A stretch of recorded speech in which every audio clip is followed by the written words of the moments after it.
My name is Claire Whitmore, and I'm 32 years old. 8 months ago, I sat in a conference room and watched my parents give my younger sister everything: the family restaurant, the lake house, and a trust fund worth over $1 million, while my name wasn't mentioned once. "You've made your choices, Claire," my father said, not even looking up from the paperwork. My sister didn't say a word. She didn't have to. Her smile said everything. 6 months later, my phone exploded with calls. 31 missed calls in under an hour. When I finally picked up, my mother was screaming into the phone, barely coherent. "The FBI is here, Claire. They're arresting your sister." Oh my God, what did she do? I hadn't touched a cent of that money. But my sister, the golden child who got the restaurant, the house, and the fortune, had made decisions that were about to destroy everything my family had spent 30 years building. Before I tell you exactly how we got to that moment, if you're the kind of person who actually enjoys stories like this, hit that subscribe button, only because you want to, not because I'm asking twice. And tell me in the comments where you're watching from tonight. I read every single one. Now let me take you back to where this all began, because you need to understand the whole picture before you understand why I wasn't surprised when the phone finally rang. The favorite child. I grew up in Millbrook, a small town in upstate New York where everyone knew everyone, and everyone knew the Whitmore family owned the best Italian restaurant on Main Street. My parents, Richard and Diane, had built Vittorio's from nothing, a single rented storefront that grew into the kind of place people drove 40 minutes to eat at on anniversaries. My sister Natalie was 3 years younger than me, and from the moment she could walk, she was the center of my parents' universe. I don't say that with bitterness now. I say it because it's simply what happened, and understanding it matters for everything that came after. When Natalie turned 16, my parents threw her a party in the restaurant's private dining room. 60 guests, a live band, a cake shaped like a guitar because she'd just started taking lessons. When I turned 16 2 years earlier, we had cake at the kitchen table on a Tuesday because the restaurant was short-staffed that weekend. I told myself it didn't matter. I told myself a lot of things didn't matter. When Natalie decided, at 19, that she wanted to help out at the restaurant instead of going to college, my parents were thrilled. They bought her a car so she could get to work easily. They gave her a title, assistant manager, even though she'd never managed a shift in her life. My mother told anyone who'd listen how proud she was that Natalie understood the value of family business. When I got into Cornell for business administration, my mother's response was, "That's wonderful, honey, but we really can't help with the cost. You understand, we've already put so much into the restaurant." I understood. I took out loans. I worked at a campus coffee shop 20 hours a week on top of a full course load. I graduated with honors and a mountain of debt, and neither of my parents came to the ceremony because the restaurant had a big weekend booked. Natalie posted photos from a beach trip with friends that same weekend. I moved to Albany after graduation, got a job at a regional accounting firm, and built a life that was entirely mine. I called home every Sunday like clockwork. I sent cards. I showed up for Christmas even when it meant a 5-hour drive after working a full day. But every single phone call followed the same script. "How's Natalie doing at the restaurant?" my mother would ask before I'd even said hello properly. "She's been working so hard, really stepping up," she'd add, and only then, almost as an afterthought, "And how are you, Claire?" "I'm good, Mom." "That's nice. You know, your sister's really carrying a lot on her shoulders these days." The message underneath every conversation was never subtle. Natalie stayed. Natalie sacrificed. Natalie mattered.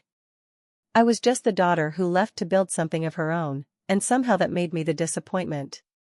If you've ever felt like the family member who did everything right but somehow still came in second, let me know in the comments, because I think a lot of us carry that quietly for years without ever saying it out loud. The warning I gave.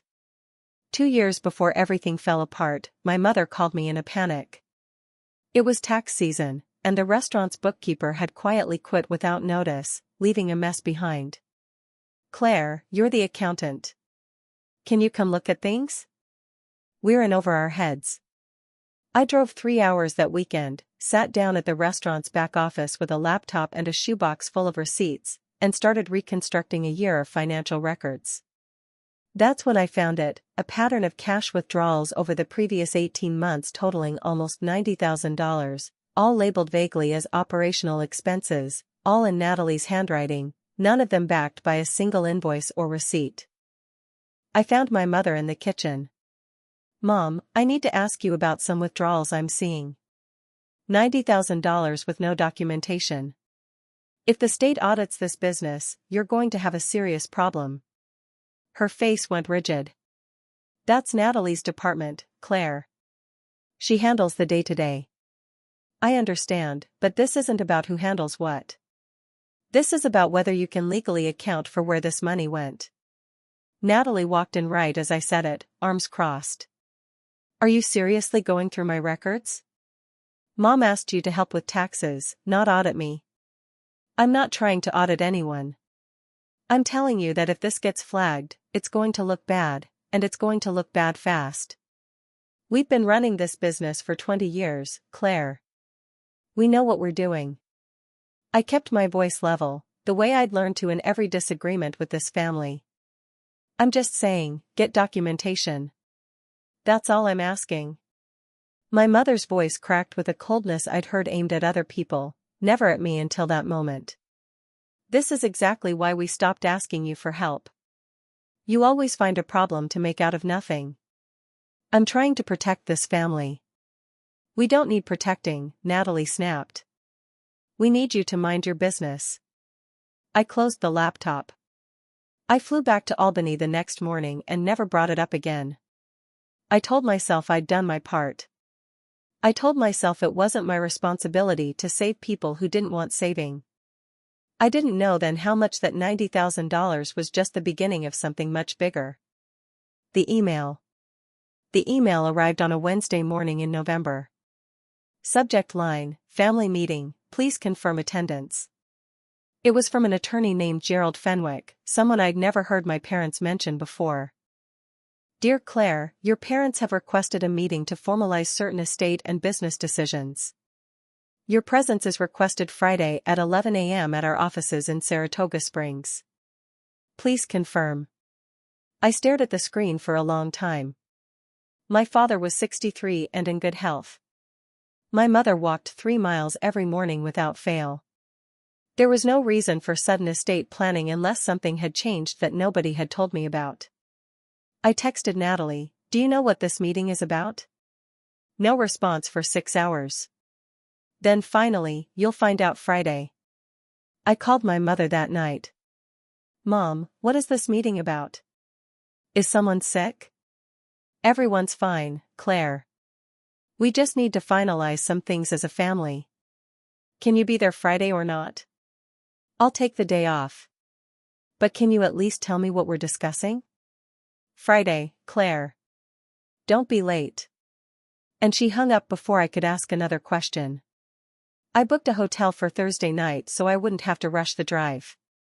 On the way there, I let myself imagine, just for a moment, that this was finally the conversation where things evened out. Maybe they were setting up retirement plans. Maybe they wanted to talk about selling the restaurant and splitting things fairly between us. Maybe, and this thought made something tighten painfully in my chest, maybe this was finally about my grandmother's trust. My grandmother, Eleanor Whitmore, had died 6 years earlier, leaving behind savings she'd built over 4 decades as a schoolteacher. At her funeral, I remembered her attorney briefly mentioning something about equal provisions for both granddaughters. My parents had handled every detail of the estate afterward.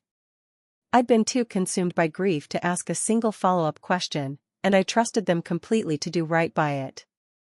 I should have known better than to hope. The meeting. Gerald Fenwick's office sat above a bakery on Broadway in Saratoga Springs. I arrived 10 minutes early, hands cold despite the mild November air. The receptionist glanced up briefly. "Whitmore meeting, conference room 2. They're already in there." Already in there. Of course they were. Through the glass wall, I could see my parents and Natalie seated around a long table, coffee cups already half empty, folders stacked neatly in front of him. Nobody had waited for me. I opened the door and 4 heads turned. "Claire, good, you made it," my father said. Not a hello. "Not good to see you." Just a checkbox being marked. "Hi, Dad." "Mom." "Natalie." My mother nodded. Natalie offered a smile that never touched her eyes. Gerald Fenwick stood and gestured toward the one empty seat, at the far end of the table, away from everyone else. In front of every other seat sat a prepared folder. In front of mine, nothing. "Would you like coffee, Ms. Whitmore?" "No, thank you." He settled back, adjusted his glasses, and opened the folder in front of him. "Thank you all for coming. We're here to formalize the transfer of assets as requested by Richard and Diane Whitmore." He glanced at my parents, who nodded in unison. My stomach dropped before he'd even read the first line. The property at 1420 Birchwood Lane, the lake house we'd spent every summer at, valued at approximately $800,000, will transfer to Natalie Whitmore. Natalie sipped her coffee, expression carefully blank. Vittorio's restaurant, including the property, equipment, and all associated business assets, will transfer in full to Natalie Whitmore. Additionally, the Whitmore Family Trust, currently valued at $1,100,000, will be placed under Natalie's sole ownership and management. The room tilted. I gripped the edge of the table to steady myself. Gerald turned the page, scanned it, and looked up almost apologetically. "And for Claire Whitmore, no assets have been designated at this time." The silence afterward was the loudest silence I've ever experienced. "I'm sorry," I finally managed. "What did you say?" My mother answered before the attorney could. "Claire, we've thought about this carefully. This is what makes sense for the family." I wasn't part of that conversation. "Natalie's been here," my father said quietly, still not meeting my eyes. "She's put in the work." "And I haven't?" My voice cracked. "I built a career. I've called every week. I've shown up every holiday I could afford." "You chose your own path, Claire," my mother said, her tone final. "Natalie chose to stay. I didn't abandon this family. I went to college. I built something for myself." "You left when we needed you," she repeated, as if the words had been rehearsed. "Natalie sacrificed. She's earned this." "Earned what?" "All of it?" Natalie finally spoke. "Claire, you have a good job. You're stable. You don't need this the way I do." "This was never about need. It's about fairness." "Family is about showing up," my mother cut in. "You've always been difficult, Claire. Always turning things into a fight." That word, difficult, hit like a slap I hadn't braced for. "I'm difficult because I went to college? Because I built a life without asking for handouts?" "You're difficult because you only think about yourself," she said. "When the restaurant needed help, you were in Albany. Natalie was here, every single day. I thought about the loans I'd paid alone, the graduation nobody attended, the Christmas I'd driven 5 hours after a full shift just to hear an hour of Natalie's accomplishments over dinner." "Do you have anything to say?" I asked my sister directly. She looked down at her coffee. "I think Mom and Dad made the right call. No defense. No hesitation. Nothing." I stood up. Gerald looked startled. "Ms. Whitmore, would you like to review the documents?" "No, thank you. I understand perfectly." "Claire, don't be dramatic," my mother said. "I'm not being dramatic, Mom. I'm leaving." I turned to Natalie one last time before I walked out. "Congratulations," I said, and I meant it as clean and cold as it sounded. "I hope it all works out exactly the way you're planning." Her eyes widened slightly, like she'd expected me to scream, not simply leave. I walked out and closed the door behind me. In the parking lot, I sat in my car for 20 minutes before my hands stopped shaking enough to drive. "If you were in that room, would you have said anything different?" I want to know, drop it in the comments, because I still think about what I could have said differently, even months later. The discovery. Driving home, one detail kept nagging at me, my mother's careless mention, months earlier, that your grandmother's money went into the business. That wasn't what I remembered from the funeral. I'd been 26 then, exhausted, grieving, and not thinking clearly enough to ask questions. But I remembered clearly the attorney mentioning equal provisions for both granddaughters. My parents had handled the paperwork afterward, telling me they'd manage the details since I had to get back to work. I'd never seen a single document. I'd never received $1. I'd never asked. That night, I opened my laptop and searched my email archive for my grandmother's name. 40-something results came back, old birthday messages, recipes she'd forwarded, holiday photos. And then, dated 2 weeks after her funeral, estate documents, Eleanor Whitmore, from an attorney named Diane Coswell. Dear Ms. Whitmore, per your grandmother's instructions, attached please find a copy of her last will and testament for your records. I opened the 22-page PDF with shaking hands. On page 14, under trust distribution, the sum of $400,000 shall be divided equally between my granddaughters, Claire Elizabeth Whitmore and Natalie Rose Whitmore, each receiving $200,000, to be distributed no later than 90 days following my death. 90 days. It had been 6 years. I'd never received a check, a call, or a single explanation. I printed the whole document, put it in a folder labeled Grandma's Will, and sat in the dark for a long time afterward, not crying, just quiet in a way I didn't have a name for yet. The silence after. 2 weeks after the meeting, Natalie posted a photo standing in front of the lake house, champagne glass in hand. Officially mine. So grateful for my parents' trust and vision. Family is everything. 60-something likes rolled in within the hour. Comments poured in, so happy for you, you deserve this, beautiful home. Not one mention of me. Not in the photo, not in the caption, not anywhere. A former classmate messaged me privately, hey, did your parents give Natalie the lake house? Are you okay? I typed 3 different responses before settling on I'm fine, family stuff is complicated, and left it there. Over the following weeks, Natalie posted constantly, the new office at Vittorio's, paperwork labeled Whitmore Family Trust, a selfie captioned grateful for their faith in me. My mother shared every single one, adding her own comments underneath. So proud of my girl. I didn't unfollow. I didn't comment. I didn't react. But I did screenshot everything, not because I had a plan, but because I needed proof that this was real, that I wasn't imagining the quiet, deliberate erasure of my place in this family's story. A month later, my mother threw a party to celebrate Natalie officially becoming the new owner-operator of Vittorio's. I found out the same way everyone else did, a video on Instagram. String lights, 40 guests, a banner reading congratulations, Natalie, owner. My father raising a toast. My mother beaming beside her. Cousins I'd grown up with. Neighbors who'd known me my entire childhood. Nobody had told me it was happening. A cousin commented under the video, wait, was Claire there? Didn't see her. Natalie replied instantly, she's busy in Albany, couldn't make it. As if I'd been invited and simply declined. I sat on my couch 200 miles away, watching my family celebrate my exclusion from their lives in real time, and turned my phone off before I saw anything else. The phone call.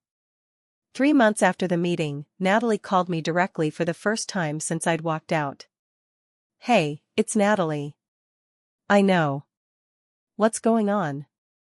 I need to ask you something. It's kind of urgent. A pause. The restaurant needs a new walk-in cooler. It's an emergency repair, like $15,000. I need to borrow it. You have a trust worth over $1 million, Natalie. It's tied up right now. I made some investments. Really good ones. They're just not liquid at the moment. What kind of investments? That's not really your concern. You're asking to borrow $15,000 and won't tell me why you can't touch your own money. Her voice sharpened. I'm asking because I need help and you're my sister. I don't have that kind of money sitting around, Natalie. I have my own loans, my own bills. You've always been so selfish, Claire. The line was so familiar it almost made me laugh out loud. I'll remember you said that, I told her. Good luck with the cooler. I hung up and sat with the strange, uneasy feeling that something wasn't adding up. A trust worth over $1 million, and my sister couldn't access $15,000 for an emergency repair. That detail sat in the back of my mind for weeks, quiet but persistent, like a splinter I couldn't quite locate. The call that confirmed it. A month after that, I got a call from an unfamiliar number. Is this Claire Whitmore? My name is Diane Coswell. I'm the estate attorney for your grandmother's trust. We're conducting an audit of distributions following her passing. Can you confirm whether you received the $200,000 designated to you? My heart started pounding. No. I never received anything. A pause, followed by typing. Nothing at all? No check, no transfer, no communication from our office? Nothing. My parents told me the money went toward business expenses. Ms. Whitmore, that money was designated specifically for you and your sister individually. It was never intended for general family use. More typing. According to our records, the full amount was transferred to your father as trustee, with instructions to distribute it to both granddaughters within 90 days. That was 6 years ago. What does that mean? It means I need to contact your parents and their attorney immediately. Something is very wrong here. She called back 3 days later after I'd sent her the copy of the will I'd found in my email. This confirms it, she said. Your parents had no legal authority to redirect your portion. I'll be reaching out to them formally. I also want to flag something else. There's some irregular activity around the funds transferred to Natalie. Large withdrawals. Transfers to accounts I don't recognize. It's possible there are larger issues here. I can't say more until I look further into it. My stomach dropped. Natalie's words echoed back at me, the money's tied up in investments. You've done nothing wrong here, the attorney told me before we hung up. You're the one who's owed something.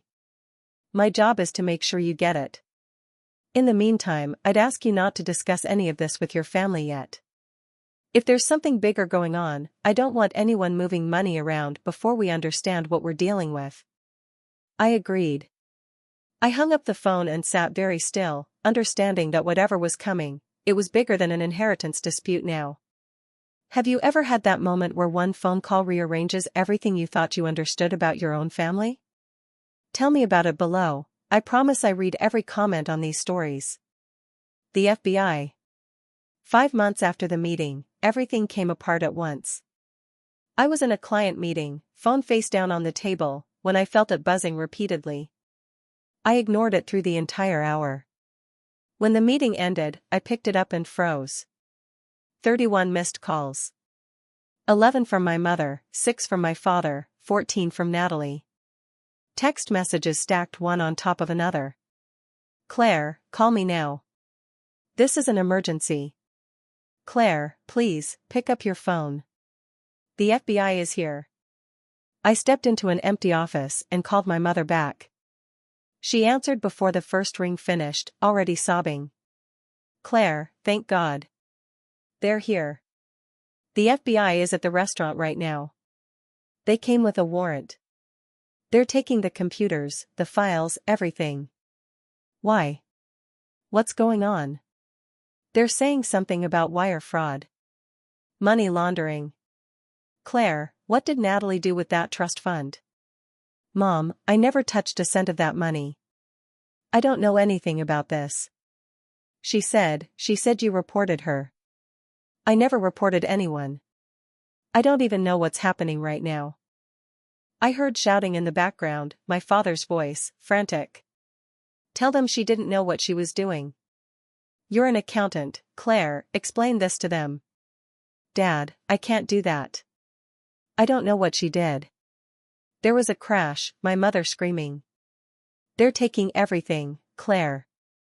Filing cabinets, computers. They're treating her like a criminal. I pulled up the local news the moment we hung up. The headline was already live: federal agents raid Saratoga County restaurant in fraud investigation. Sources said the owner had transferred over $500,000 into accounts connected to an international investment fraud scheme, and investigators were determining whether she'd knowingly participated or had been a victim herself. $500,000. Of a trust that had been worth over $1 million. I called Diane Coswell immediately. "I just heard," she said before I could explain. "I want to reassure you, you're not implicated in any of this. The FBI reached out to verify your portion of the trust, and I confirmed you never received it. You've been cleared." What did she do? From what I understand, she was approached by an investment group promising extraordinary returns. She moved a significant portion of the trust into their accounts. It turned out to be a front for a laundering operation. Whether she knew is what they're investigating now. The truth from Natalie. That night, Natalie called, her voice hoarse from crying. "Claire, please, I need your help." "I didn't know it was fake," she said before I could respond. The guy had a website, references, everything looked completely legitimate. "What guy?" "His name was Preston Cole. He said he ran a private equity fund. He showed me portfolios, testimonials, everything." "Did you verify any of it? Did you check with a regulator, a financial advisor, anyone?" Silence, then, quieter. I thought I was being smart. I thought I was growing what we had. "That wasn't just yours to grow, Natalie. Half of that trust was mine. I was going to give you your share once it doubled." "That's not how any of this works. They're saying I could go to prison, Claire. If I cooperate, maybe I avoid it, but I need a real lawyer and lawyers are expensive and You have a trust worth over $1 million. It's gone. It's frozen in his accounts. I can't touch any of it." "What about the restaurant? The house? We might have to sell them to cover legal fees." Her voice cracked. "You're an accountant. Can you talk to them? Explain that I didn't know?" "I can't do that, Natalie." "Why not?" "I'm your sister." "Because I don't actually know if that's true." The line went dead silent, and then she hung up. My father called the next morning, already accusatory. "We need to talk about what you're going to tell the FBI." "I'm not telling them anything, Dad. I'm not involved." "You could vouch for her character." "Character doesn't matter in a fraud case, Dad. Evidence does." "Then help us find some. I warned you 2 years ago something was off with those withdrawals. Do you remember what Mom said to me? That I was difficult. That I was making things complicated. You shut me out then, and now you want my help after handing her everything I was supposed to have too." Silence. "I'm sorry this is happening," I said, "and I meant it. But I can't fix it." She made her choices. Now she has to face them. "You've become very hard, Claire." "No, Dad. I've become honest." He hung up first that time. My letter. That evening, I wrote an email, choosing every word carefully. This wasn't about anger anymore. It was about clarity. To my parents and Natalie, I want to be clear about my position. I have no involvement in Natalie's financial decisions or this investigation. I haven't reported anyone to any authority. I've simply told the truth when estate attorneys contacted me about my grandmother's will. I'm genuinely sorry this is happening, and I don't wish harm on anyone in this family. But I will not involve myself in a criminal matter I have no part in. 2 years ago, I tried to raise concerns about the restaurant's finances and was dismissed and excluded from every decision since. I'm not punishing anyone now. I'm simply respecting the boundary you set when you decided I wasn't part of this family's future. I hope you find a good attorney. I hope this resolves fairly. I wish you all the best." My mother replied in under 5 minutes, "You're heartless." My father never replied at all. Natalie wrote a single line, "I'll never forgive you for this." I closed my laptop and didn't respond to any of them. I'd said everything I needed to say. The sentencing. 2 months later, the story broke publicly. Restaurant owner charged in connection to investment fraud scheme. Prosecutors alleged Natalie had transferred over $500,000 into accounts tied to an international fraud operation. Her attorney argued she was herself a victim who had cooperated fully once the scheme was discovered. As part of a plea agreement, she avoided prison but was ordered to pay $150,000 in fines, complete 400 hours of community service, and was barred from managing investment accounts for 5 years. The restaurant and the lake house were both listed for sale to cover legal costs and restitution. I read the article 3 times. No prison. That was something, at least. But everything my parents had built over 30 years, and everything they'd handed Natalie 6 months earlier, was gone. I checked social media out of habit and found Natalie's account deleted entirely. My mother's profile had gone private. The party photos, the champagne toast in front of the lake house, all of it wiped clean, as if it had never happened. My aunt sent me a single message. I always suspected something was off. I'm sorry you got left out, Claire. You deserved better. I didn't reply. I wasn't celebrating. I felt no satisfaction, just a heavy, aching sadness that it had come to this at all. What was owed? 3 weeks after the sentencing, Diane Coswell called with news. The court has approved redistribution of your grandmother's estate under the original will. Unfortunately, because a significant portion was spent before the FBI froze the accounts, we could only recover about half of what remains. But your original $200,000 is intact. $200,000. Money I should have had 6 years earlier. Money that could have erased my loans, put a roof over my head years sooner, given me the security I'd spent my whole adult life chasing on my own. You also have the legal right to sue your parents and sister for the remaining amount, plus damages, she added. Given the circumstances, you would likely win. I thought about it for exactly as long as it took to answer. I don't want to sue. You're entitled to. I know. But I don't want to spend the next 3 years fighting my own family in court. I just want what my grandmother meant for me to have. That's enough. She was quiet for a moment. You're sure? I'm sure. All right. I'll process it. You should have the funds within 30 days. Building something mine. The money landed in my account on a Tuesday morning in early spring. I sat at my kitchen table staring at the number for a long time, waiting to feel triumphant. Instead, I mostly just felt tired. My phone buzzed. A text from my mother, the first message in over 2 months. I see you got the money. I hope you're happy now. Not I'm sorry. Not we were wrong. Just accusation, wrapped in bitterness, exactly the way every conversation with her had ended for years. I didn't respond. Natalie never contacted me at all. But a cousin I hadn't heard from in years reached out. I always thought it was unfair how they treated you. I'm glad you finally got what Grandma meant for you to have. That message did something the $200,000 alone hadn't managed to do. It made me cry, quietly, at my kitchen table, for the first time in months. I paid off the remainder of my student loans in full, $41,000 gone in a single click. I put a down payment on a small condo in Albany, nothing extravagant, just a place that was entirely mine, that no family meeting could ever redistribute out from under me. Then I did something that felt right in a way I still can't fully explain. I set up a scholarship in my grandmother's name at a local community college, the Eleanor Whitmore Scholarship for first-generation students who were putting themselves through school without family support. $5,000 a year, for as long as I could sustain it, going to students who needed someone in their corner the way I never quite had one. The rest I put into savings. Not for anything specific. Just for the breathing room I'd never once had in my life until that year. The closing reflection.